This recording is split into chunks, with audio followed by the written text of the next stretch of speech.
we've recognised that children and young people are increasingly seeking assessment for neurodevelopmental conditions, and this has meant that we have waiting times that are longer than anyone would want. It's really important that people have their needs met and children have their needs met as they're identified, and that they don't need to wait for diagnosis for that. So many children are in our schools, and there's an opportunity for us to work with schools to support them in meeting children's needs. The Partnership for Inclusion of Neurodiversity in Schools project, which is shortened to the PINS project, is a partnership with primary schools across all of Sussex, where health and our parent carer forums and our 3 local authorities are working together to develop a support package for schools. The PINS project is a pilot project which is meant to allow 40 schools with a view that the schools understand their own environments educationally and socially, to understand what they've done well or what are the opportunities for improvement, so that ultimately we can help them to adapt their environments to better meet the needs of their children and help the children to blossom as we want them to. For me, I think PINS is a real opportunity to bring together all sorts of different sectors that don't normally come together necessarily, and we've got all 3 local authorities working together, and normally we work completely separately, and bringing in health and working really closely with the parent carer forums and the schools obviously, and also voluntary sector. It's just a real opportunity for that sort of co-production and working together.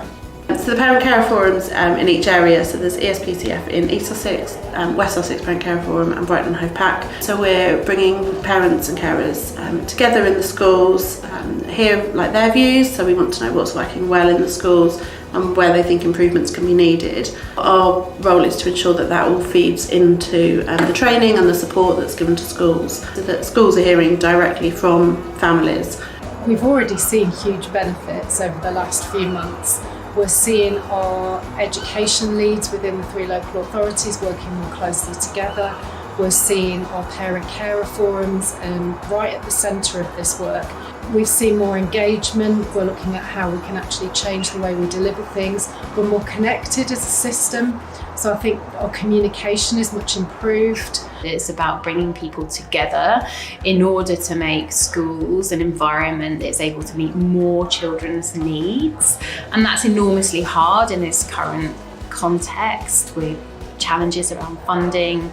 I'm really hoping that the PINS project provides an opportunity for us to learn from each other, to recognise that changes we can make in schools won't necessarily cost us any money, won't require new resources, but really different ways of working that we can all be embracing and supporting.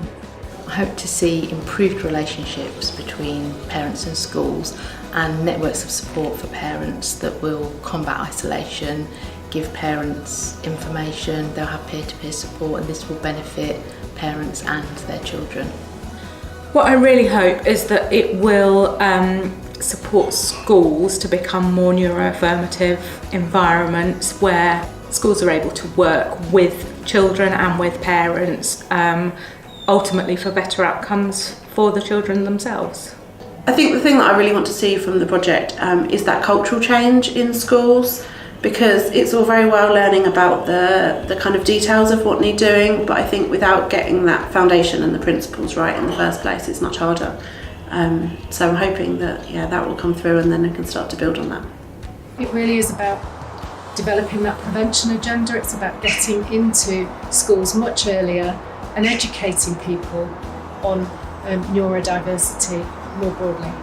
Ultimately, our hope for the project is that we'll improve the experience of children and their outcomes in terms of their health and their relationships and their families' experiences and outcomes as well. We know from experiences of similar projects in the past that they can really bring about an improvement in how children feel happy and safe at school and in their lives, which is just really important to their futures.